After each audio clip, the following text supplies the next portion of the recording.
Welcome to the Creative Playing Podcast Network. Join us as we share our favorite RPGs, one-shot games, tabletop games, reviews of items, and convention panels, and other exciting things that we run into from time to time.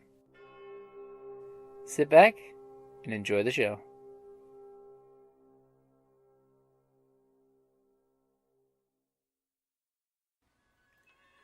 Hi, this is Kelly, aka Trixie from Ragnarok and Roll, a Scion to Ragnarok story, and Tilda Wimblewick from D&D Journey of the 5th Edition. First off, I would just like to say thank you to everyone for listening to our varied adventures, as well as for rating us on iTunes and RPGpodcast.com. If you haven't rated us yet, we would greatly appreciate it if you could. And if you're looking for more ways to support our efforts, we are now on Patreon, a great site where you can help us continue making more podcasts, as well as some special surprises for our patrons.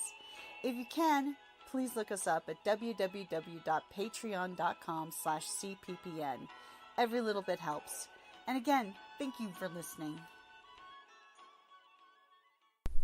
Hey guys, welcome back to Creative Playing Podcast Network, hashtag RPGADAY2018. So we are at August the 12th, the wildest character concept.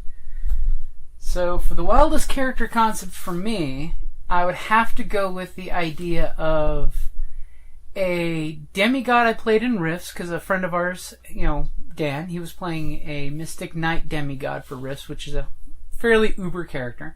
So I created a demigod of Thor, who is a techno-wizard from the Northern Gun Republic, which meant he was all about cool power armor with magic attachments, with magicking up all of the armor components, so that way he could do cool things like, sticky missiles that could stick to the target and then explode, or a missile that when it explodes casts carpet of adhesion, which makes a power armor suit adhesive to whatever it's touching. Knock it on his butt, hit it with the missile, you're now floundering like a turtle on the ground.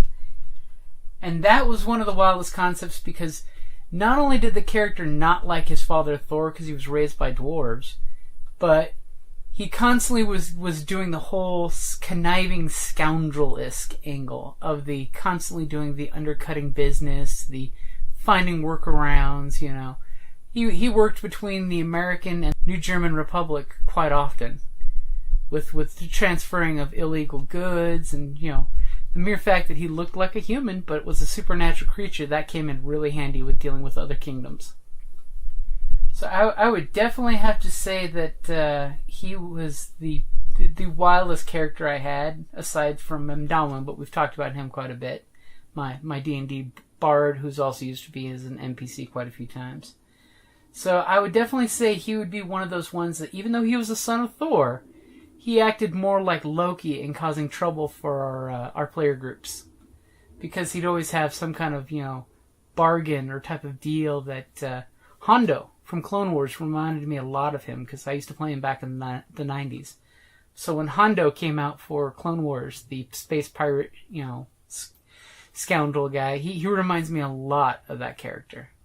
So definitely got to go with Jason Thorson, my demigod techno wizard from Rifts. Alrighty, guys. Talk to you tomorrow. Down in the depths of the mountain, we dwarves spend our time forging powerful weapons, mining precious gems and metals, and feasting like kings. But after a day of digging for the next Arkenstone, this dwarf likes to come home to a package full of loot. Dungeon Crate is a monthly subscription box service forged specifically for RPG and tabletop gamers. Miniatures, dice, tokens, coins, maps, modules, terrain pieces, handcrafted items, RPG jewelry, and more are yours for only a few gold per month. You even get a digital crate along with a physical one as an added bonus. So are you brave enough to reward yourself with a Dungeon Crate? By Morden's beard, I hope so. DungeonCrate.com. Let the adventure begin.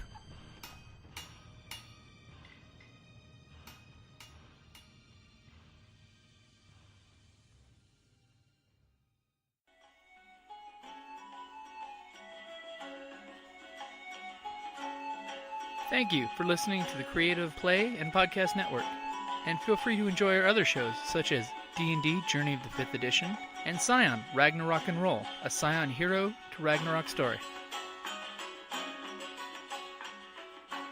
Thank you for listening.